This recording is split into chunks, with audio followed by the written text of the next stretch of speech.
Well, hello and welcome. Today I'm going to share with you some shocking testimony that took place before the U.S. Senate. Also tell you about an ongoing battle happening right now between the Office of Inspector General at HHS and CMS, that's the Center for Medicare and Medicaid Services, fighting over why is it that we cannot find out exactly how many claims are being denied by Medicare Advantage. I'm going to share with you those things here in just a second, but it's important to give a real quick overview again on what is the difference between Medicare Advantage and Medicare Supplement. Why is that? Because many times you only have one chance to make this decision for your entire career on Medicare. Take a look real quick. The difference is, and this is from the Medicare and You Guidebook, you can either have original Medicare, as you can see here on the left, and that is Part A and Part B. They combine to take care of you inside and outside of the hospital. It's great, great insurance. Or you could also go the private route, and that's what they're calling Part C of Medicare. It's really not a part of Medicare at all. It is, in fact, a replacement of Medicare. And if you choose to do that, there are certain things that you should know. And that's what we're going to make you aware of, how it works behind the scenes. Most agents will only sell you a Medicare Advantage plan because we make literally double the commission or more if you're new to Medicare by putting you into a Medicare Advantage plan. Often they're sold with no premium, but what they don't tell you is the details. And I've often heard the devil is in their details. So on two things real important that you need to know is if you're on a Medicare supplement plan, that is having A and B, original Medicare, and you get a Medicare supplement to fill in those holes, literally those gaps of Medicare. And then you go into a Medicare Advantage plan, which people do every year. They say, I'm tired of paying the premiums for a Medicare supplement. I've been healthy up to this point, and from this point forward, I'm just going to go into a Medicare Advantage replacement plan. If you do, you may not be able to get back onto your Medicare supplement. And a lot of people don't tell you that, especially the agent trying to sell you the Advantage plan at zero premium. You have to go back through a Medicare supplement only through trial right, which is within the first 12 months. It's a free trial to get back onto Medicare supplement. I say free because you don't have to go through Medicare medical underwriting. Or you have to qualify through health in most all states. So you may never get back on your Medicare supplement. And you want to get it back. It talks about the 12 months here, the trial right, but I digress. I want to share with you this breaking news just happened, public hearings, and listen to what they have determined with experts that work with seniors every day. And I've said this for many years. You've seen it on my channel hundreds of times, but here's some people actually making it very, very public, saying what I've said the whole time. The denial, I read in one of the articles about the work that you do that I think it was one of your clients, said it works until you need the big stuff. Maybe you can explain what that means. Yeah, absolutely. To the point of the supplemental benefits, enticing people into taking them, that's the short term. And we all have, short-term goals. It's easy to save money at the beginning and to say, I'm going to get these extra things that original Medicare doesn't cover. That's really, enticing for me to take this plan. There might be a low premium as well. But most of us don't think about the larger problems when they're actually going to need help. And like in Ms. Bent's case, they looked and they saw 100 days of coverage. That's what they expected to need when the time came. And absolutely, I would say it's a bait and switch because you get to that point when you do actually need those bigger things and you're denied. So it looks like a good plan as long as all you need is like dental or vision. Everybody needs dental or vision. Nobody plans on melanoma, correct? Correct, yes. Or on other kinds of acute rehabilitative or long-term rehabilitative care. Yes, that's correct. Ms. Bent, when you signed up for Medicare Advantage, obviously you had no idea that this tragedy was going to befall your family. Actually, Gary was a retired state employee, and his benefits are determined by the Office of the State Comptroller. And looking at the website for state retirees, it appears to me that if you are of an age that makes you eligible for Medicare, you're on a managed Medicare plan. Almost automatically as a result of your being on the state. Correct. Someone else made the decision for us that we would be on a Medicare Advantage plan. And periodically, someone else makes the decision for us that that plan will be administered by a different company. And your husband taught physics at the University of Connecticut when he retired. He on was, that. yes, he was at the University of Connecticut for 23 years. Many states and large cities are now pushing their retirees into Medicare Advantage, and they don't want it. If you've not been following the news, I encourage you to look at what's happening with the city of New York, and that's a lot of people, they're retirees. The Mayor Adams, used to be a police officer there. And when he was running for office, he said, no, we'll never take away your Medicare, that is original Medicare, with the supplement provided by the city. And now that he's mayor, that's the very first thing he wants to do, is push every single city retiree into a Medicare Advantage plan. And if you know New Yorkers at all, they're not going to have it. They're not going to take it sitting down, and they have not been taking it sitting down. And they filed a lawsuit. It's been going through several iterations, but it looks like they may win overall, because the city would have to go from paying a whole lot of money to paying nothing and just say, hey, you've got quality health care, you've got a Medicare Advantage plan. Well, the union did their research, and I talked to them on many a Zoom call. We talked about stories, and we talked about how it actually works behind the scenes, and they're fighting like heck to keep their original Medicare with a Medicare supplement. And sometimes it's that little knowledge of good and evil, that if you know exactly how it works behind the scenes, and many agents will say, but that's okay, with a Medicare Advantage plan, yes, they deny claims, like this poor lady. And this was this typical thing that happens all the time, literally every time you need a skilled nursing facility. And that is, you're having skilled rehab following a major incident in health with you, and you go into skilled nursing, the algorithm's going to decide how long you get to stay in there. But when they kick you out, you can appeal. And what happens when you appeal? Well, let's go to the tape. Go back to the appeal questions, Ms. Huberty, because I think we began talking about them, and I'm not sure that you had the opportunity to explain what the barriers and the hurdles are to overcoming a denial. Maybe explain a little bit why only 11% of people actually appeal when the results are seemingly so positive. Well, in the cases of skilled nursing facility denials, you're getting the appeals, you're getting the denials and the appeal instructions in real time. So in Ms. Ben's case, they're getting them as they're trying to recover from the illness. It's not like you get an x-ray and then 3 months later you get the bill and then you try to deny it at that time or try to appeal that denial at that time. So you have people who are very vulnerable, who are very sick, very ill, trying to recover, trying to get back home, getting thrown appeals at them, not knowing usually what they're signing or what's being asked of them. They'll do whatever is thrown at them. Usually it's appealing by phone. And once you get to those first two levels of phone appeals, generally, because those are handled immediately, the next step is requesting a federal administrative law judge hearing. And I would say most people assume that they need an attorney to do that, or if they don't realize that, they just think that process sounds far too daunting to continue. Again, they're trying to recover, they're trying to get better. Ms. Benton and I were speaking before the hearing, and it sounded like my experience is exactly what she experienced too. So even if you are successful in an appeal while you're still in the facility, you can expect another denial in a matter of days, and that review will continue about every 3 days. So even if you're successful in appealing on a first round, you can be stuck on later rounds with the same algorithm-driven denial. But what happens is it's almost once you've been flagged as someone who might need to leave now or doesn't meet these care coverage criteria anymore, you're kind of in the system for those denials, and they're having these reviews. I believe it's between 𝗣𝗵𝘆 and the provider as well are going through reviews every 3 days.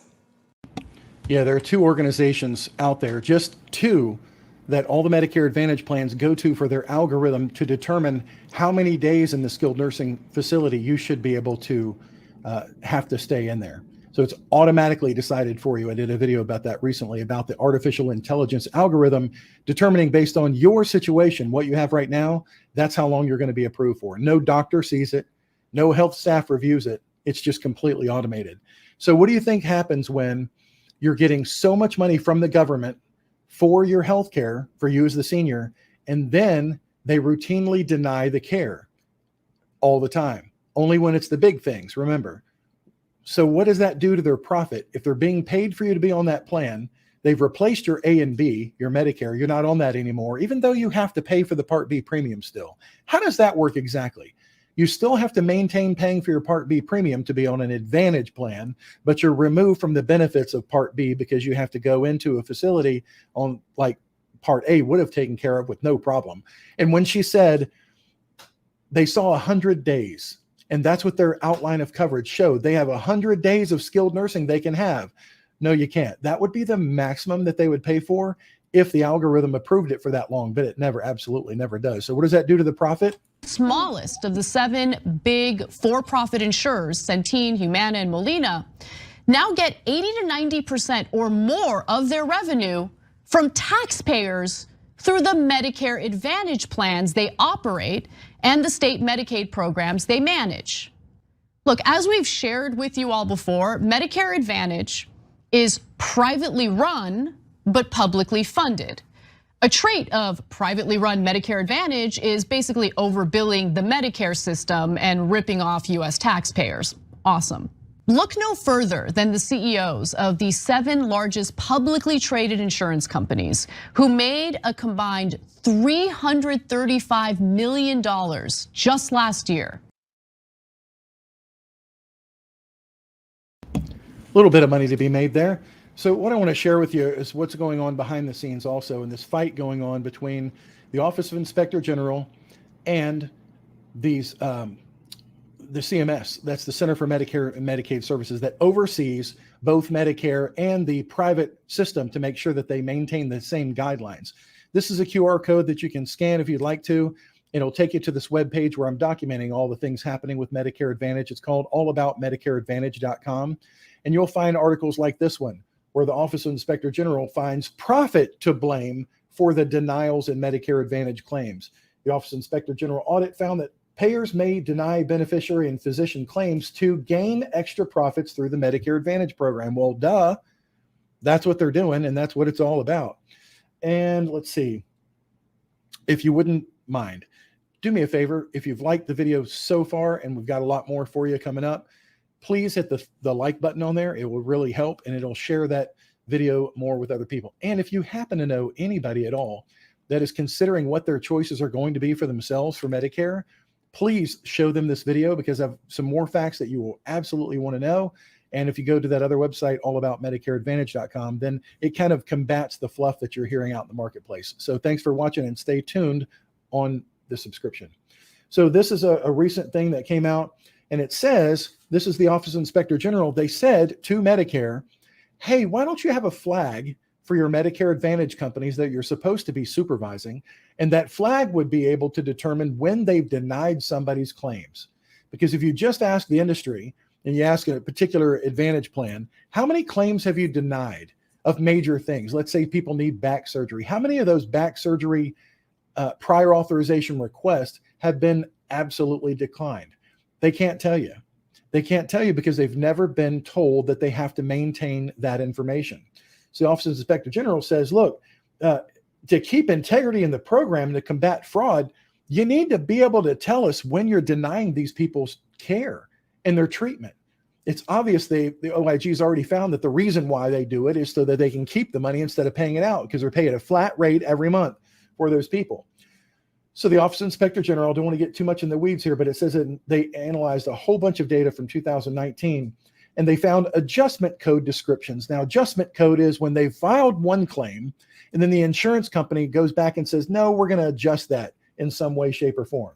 It doesn't necessarily mean it was denied. However, it may have been denied 100%, and that's the adjustment. The adjustment is we're paying zero of this. So that's all that's available from it.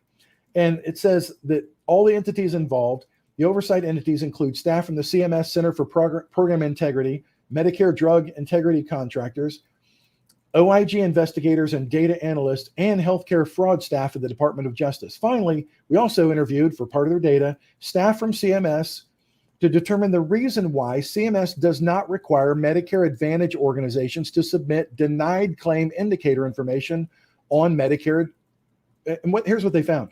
We found that the adjustment codes are not a definitive method for identifying denied claims. The descriptions for some of the codes are just too vague. You don't know why they're being adjusted and whether they're denied or not. And let's see, it also found that at least one adjustment code that they use all the time had 55 million records in there. So 55 million of these type of claims were adjusted. Well, how many of those were outright declined? They don't say. So they're saying this would be a simple program for CMS to tell the Advantage companies, we want to know on an annual basis how many are being denied claims and for what. So in addition, oversight entities, including CMS, Office of Integrity, they reported that, let's see here, once identified, denied claims may be analyzed then, if they're required to do this, may be analyzed then to detect potential fraud schemes or remove from analysis of inappropriate billing patterns among paid claims. Without an indicator, oversight entities must make separate requests to organizations asking them to identify their denied claims in a subset of their data, which adds time and burdens to investigations. So if they don't make this readily available, obviously it's going to be harder for the Office of Inspector General to find out when these companies are really putting it to somebody on a systemic basis, which they are. The lack of an indicator limits the scope of efforts to determine the full impact of potential fraud activities in Medicare Advantage. Well, there you have it. So it's a simple solution, right? Just require that they do it. So here's what's involved. On the green side, on the right there, you'll see that on original Medicare, it's no problem at all. On original Medicare, there's already an indicator to determine if the claim was denied. You can perform an analysis easily to find out if fraud's going on. On the Medicare Advantage track here in the blue, you'll see, however, that there's an allegation. They request the information. They wait for the organization to provide information. It's not readily available. They can't just go in there and data mine it. Then you have to understand the structure of their data because it's different. It's not just a yes, it was denied or no, it was denied. Then you have to exclude the other claims data. Then you have to perform analysis on that, and it takes too dang long. It's like a shell game that they're doing to hide this data and why. So this is the recommendation. This is the report. And I've got links to these in the bottom part of the description of this video if you want to read it in its entirety. And this was unearthed by an article that talked about every 6 months, the Office of Inspector General from all the departments, all the agencies, submit a report to Congress every 6 months about what they found. And this was buried in there.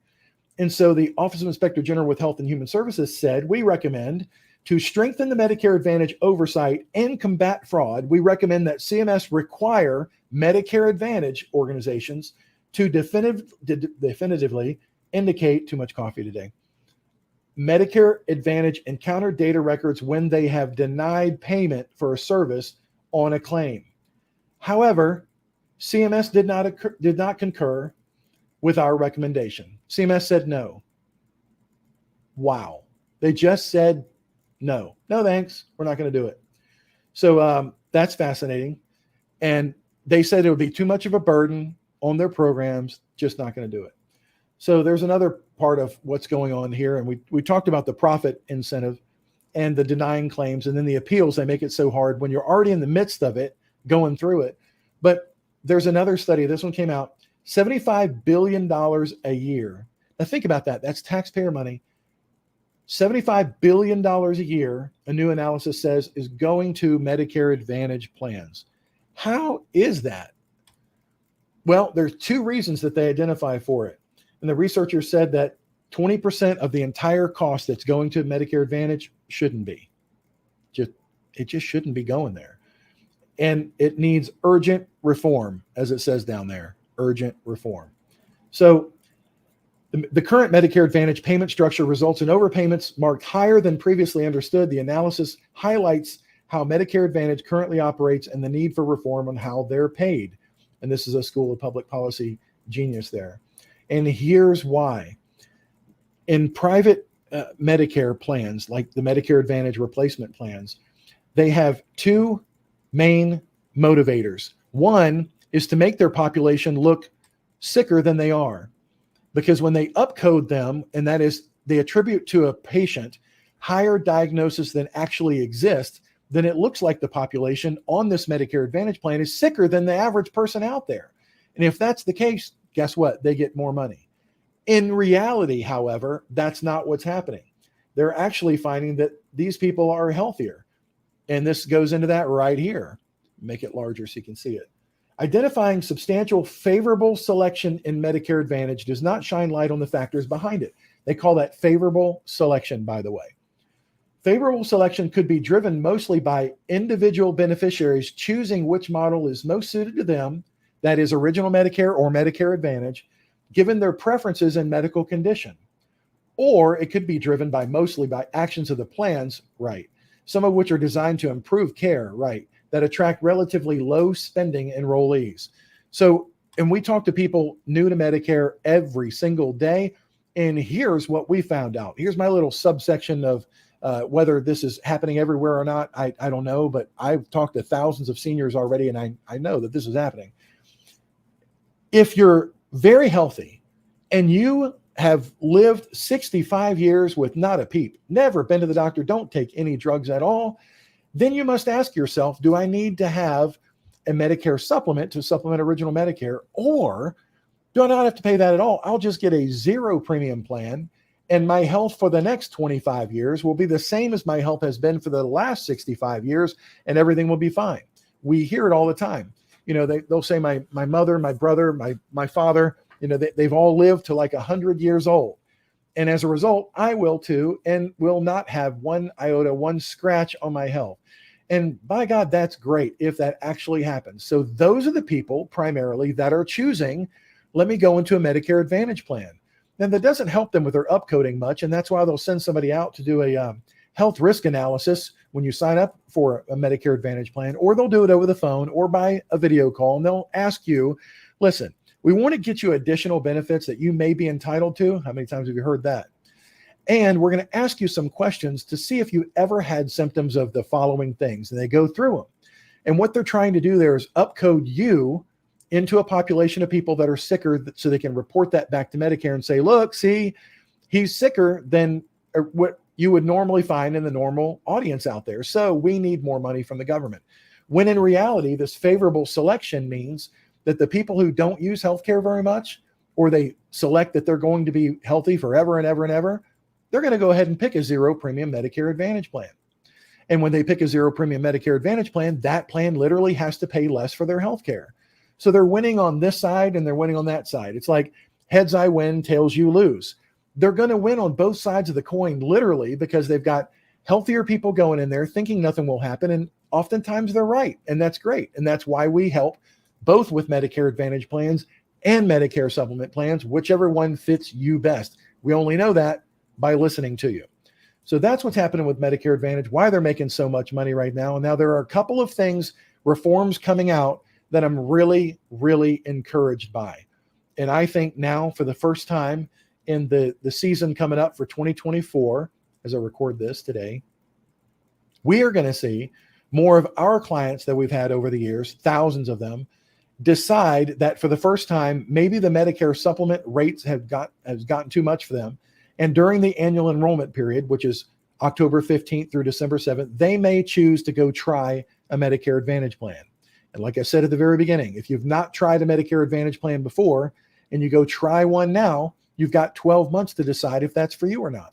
And if you gave up a Medicare supplement, or you're brand new to Medicare and you're trying it for the first time, you don't like it, within 12 months, you can go back to original Medicare and get your Medicare supplement back, or get another Medicare supplement guarantee issue only for those 12 months. Now, beyond the 12 months, you're out there on your own. But I think we're going to find more people going there because of these rules that just got announced. On prior authorization, which is one of the biggest problems, and all the doctors are angry about prior authorization because it delays care. It costs more to operate the offices of the doctor, going back and forth, trying to get something authorized.